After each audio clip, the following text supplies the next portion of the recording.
స్నేహము, కుటుంబము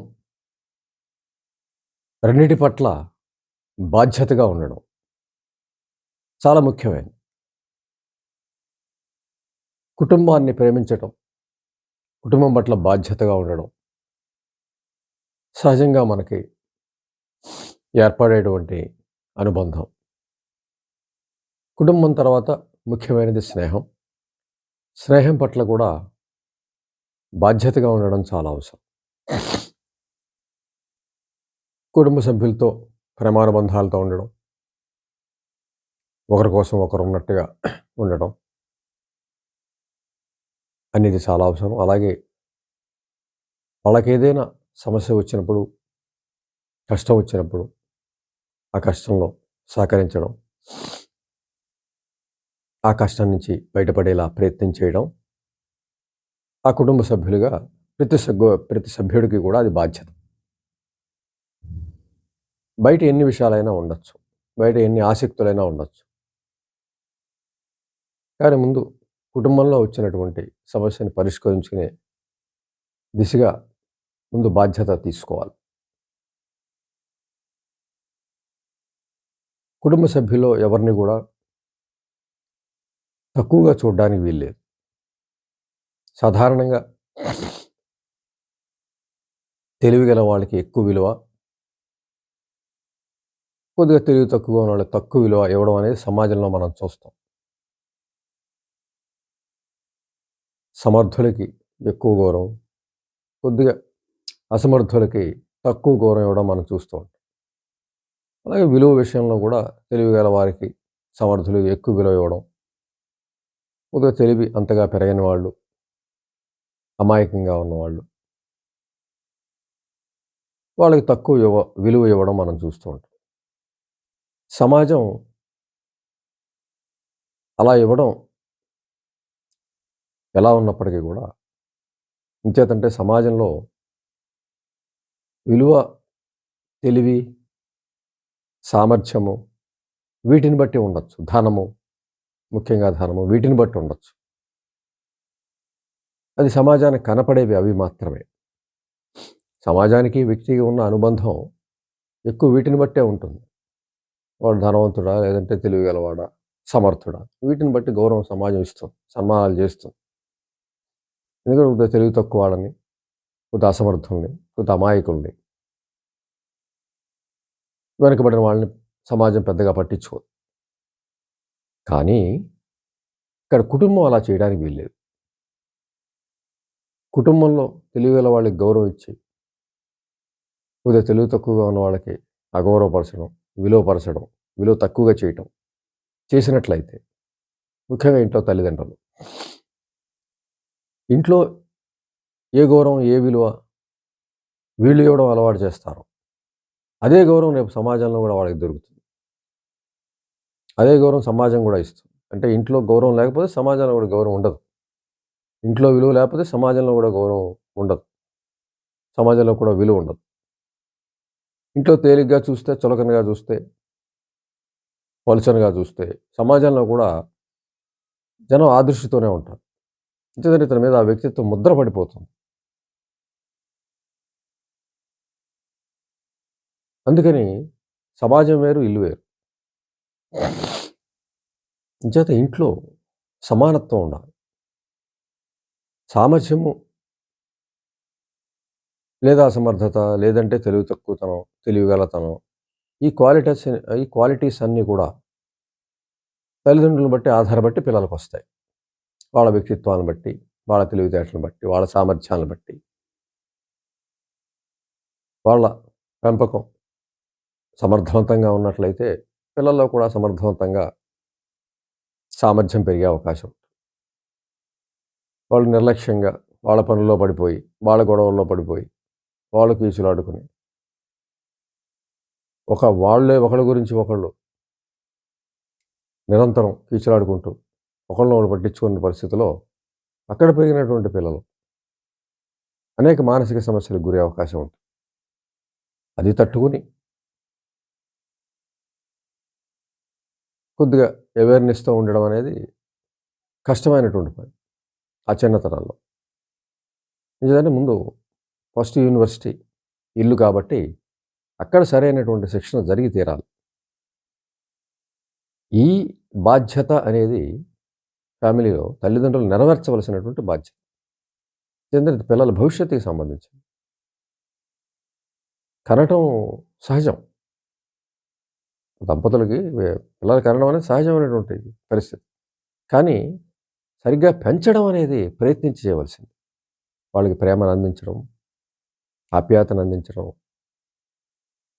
చక్కగా శ్రద్ధాశక్తులతో పెంచడం, వాళ్ళ ఆత్మగౌరవాన్ని పాదుకొల్పడం, స్వీయ గౌరవాన్ని పాదుకొల్పడం, ఆత్మవిశ్వాసాన్ని పాదుకొల్పడం, ఎవరి మీద ఆధారపడకుండా స్వయంగా నిర్ణయాలు తీసుకునే, స్వయంగా నిర్ణయాలు అమలుపరిచే సామర్థ్యాన్ని పెంచడం, ఇవన్నీ కూడా పేరెంట్స్ చేయవలసినటువంటి పని. అది వాళ్ళ బాధ్యత. ఆ బాధ్యతల పట్ల ఎట్టి పరిస్థితుల్లో కూడా డీవియేషన్ తగదు. పారిపోవడం తగదు. తమలో తాము ఉండటం, తమ పనుల్లో ముఖ్యం అనుకోవడం, ఇది చాలా తప్పు. కనటం కేవలం అది ఒక సహజమైనటువంటి ప్రక్రియ. కానీ ప్రయత్నం చేయవలసింది మనం పెంపకం అని చెప్పుకున్నాం కాబట్టి, ఈ ప్రయత్నం ఇక్కడ చేయకపోతే పిల్లలు మరి అనేక మానసిక సమస్యలతో పెరుగుతారు.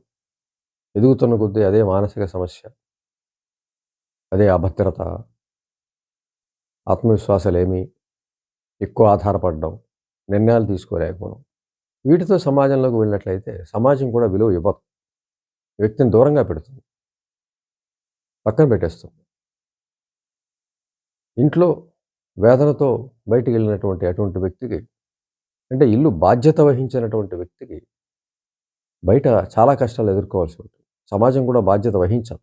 సమాజం అసలు వహించదు. సమాజంలో విలువ ఉన్న వాళ్ళకి, తెలివిగల వాళ్ళకి, సామర్థ్యం ఉన్న వాళ్ళకి విలువ ఇస్తుంది అక్కడ. గౌరవిస్తుంది, సన్మానిస్తుంది. అలా లేకుండా కుటుంబం నుంచి తెలివి తక్కువగా, అమాయకులుగా, అసమర్థులుగా బయటకు వస్తే సమాజం గౌరవం ఇవ్వదు. నిరంతర పోరాటంగా ఉంటుంది. అప్పుడు సమాజం అంటే భయపడే పరిస్థితి వస్తుంది. ఇల్లు అంటే భయపడ్డ ఈ వ్యక్తికి సమాజం కూడా భయపెడుతుంది. అంటే ఇల్లు భయమే, సమాజం భయమే. ఎక్కడికి పోవాలి? ఎక్కడ బతకాలి? ఎక్కడ సంతోషంగా జీవించాలి? ఇప్పుడు ప్రపంచం ఒక భూతంలా కనపడే అవకాశం ఉంటుంది.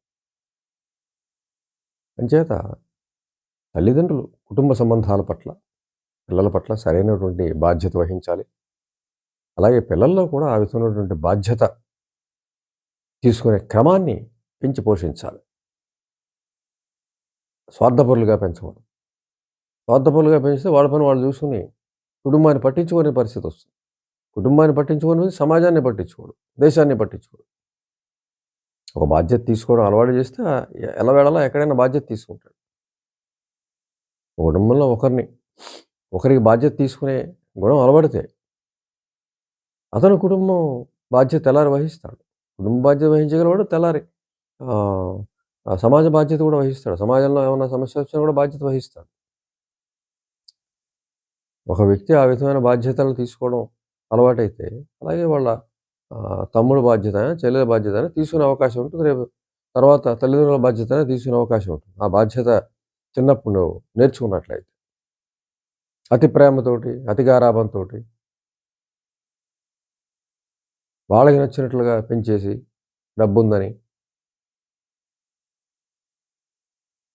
అలా పెంచేసినట్లయితే పిల్లల్లో బాధ్యతారాహిత్యం పెరగడం ద్వారా దాని నుంచి వచ్చే చెడుని మళ్ళీ ఆ కుటుంబం ఎదుర్కోవాల్సొస్తుంది.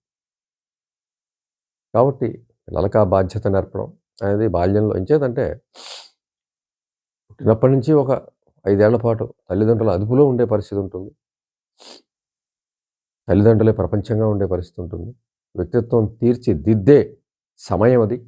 ఆ వ్యక్తి జీవితం ఎలా సాగుతుంది అనేది, ఆ వ్యక్తి లక్షణాలు ఏమిటనేది పాదుకులపై సమయం అది. అంచేత మంచి లక్షణాలు ఇచ్చినట్లయితే ప్రేమ, అభిమానం, ఆప్యాయత, దగ్గరతనం, శ్రద్ధ, ఆసక్తులు ఇచ్చినట్లయితే ఆ వ్యక్తి చక్కగా సమగ్రంగా పెరుగుతాడు. ఎప్పుడైతే అలా పెరిగాడో సమర్థుడుగా అవుతాడు. సామర్థ్యం ఉన్నవాడు తప్పనిసరిగా సమాజంలో ముందుంటాడు, కుటుంబంలో ముందుంటాడు. అన్ని చోట్ల ముందుండే అవకాశం ఉంటుంది. కాబట్టి అటువంటి జీవితం ఇచ్చినప్పుడు వాళ్ళు గొప్ప తల్లిదండ్రులుగా మనం భావించాలే తప్ప, ఇల్లంటే భయపడి, సమాజం అంటే భయపడి, ఇంటి నుంచి పారిపోతూ, సమాజం నుంచి పారిపోతూ, ప్రతి వ్యక్తిని చూసి భయపడుతూ, ఎవరు ఎప్పుడు తోడొస్తారా? నన్నెవరు ప్రేమిస్తారా? నా పట్ల ఎవరు బాధ్యతగా ఉంటారా? ఇలాంటి వాటి కోసం ఎదురు చూసే పరిస్థితి పిల్లల్లో క్రియేట్ కాకూడదు. అది తల్లిదండ్రుల పొరపాటుగానే భావించాలి. అంచేత కుటుంబం పట్ల బాధ్యత ఉండడం అనేది ముందు తల్లిదండ్రులు చేయాల్సి ఉంటుంది తమ కుటుంబం పట్ల. ఆ బాధ్యత వాళ్ళు చేసినట్లయితే పిల్లల్లో కూడా అది కుటుంబం పట్ల బాధ్యత తీసుకోవాలనే ఒక గుణం ఏర్పడుతుంది. తర్వాత ఎప్పటికీ కూడా వాళ్ళు కుటుంబం పట్ల అటువంటి బాధ్యత వాళ్ళు ఫీల్ అయ్యే అవకాశం ఉంటుంది. చిన్నప్పుడే ఇవన్నీ కూడా నేర్పాల్సి ఉంటుంది. పెద్దయ్యాక వాళ్ళకి వాళ్ళు నేర్చుకోవడం అనేది అరుదుగా ఉంటుంది. చిన్నప్పటి గుణాలే ఎప్పటికీ కూడా కొనసాగుతూ ఉంటాయి. చిన్నప్పుడు ఏం నేర్పామో అదే జీవితకాలం కొనసాగుతూ ఉంటుంది. వాటి నుంచే కొత్త ఆలోచనలు వస్తూ ఉంటాయి. వాటిని బేస్ చేసుకుని వాడు సమాజంలో జీవించాల్సొస్తుంది. ఎక్కడైనా ఉండాల్సొస్తుంది.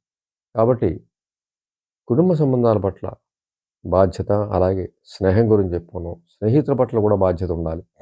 జీవితంలో కుటుంబం తర్వాత స్నేహం కూడా ముఖ్యమైనదే. స్నేహితులు దూరంగా ఉండొచ్చు.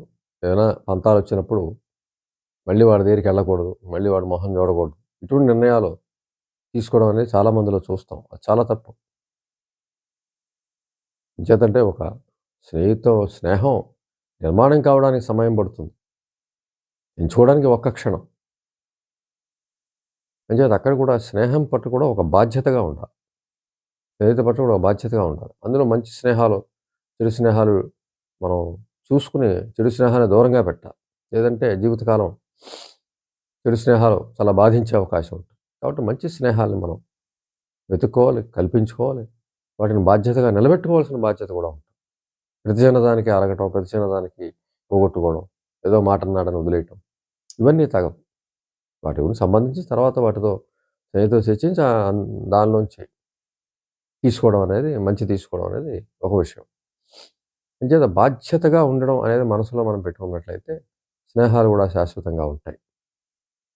ఎప్పటికప్పుడు కొత్త స్నేహితులు వెతుక్కోవడం, పాత స్నేహితులను వదిలేయడం అన్నది మంచిది కాదు.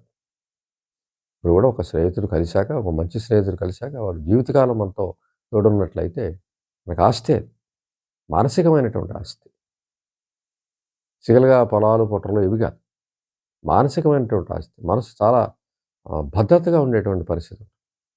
కాబట్టి స్నేహితుల పట్ల, కుటుంబం పట్ల బాధ్యత కలిగి ఉండడం అనేది సుఖజీవనానికి చక్కటి మెరుగైనటువంటి జీవితానికి మార్గం వేస్తుంది. సంతోషానికి సోపానంగా నిలుస్తుంది.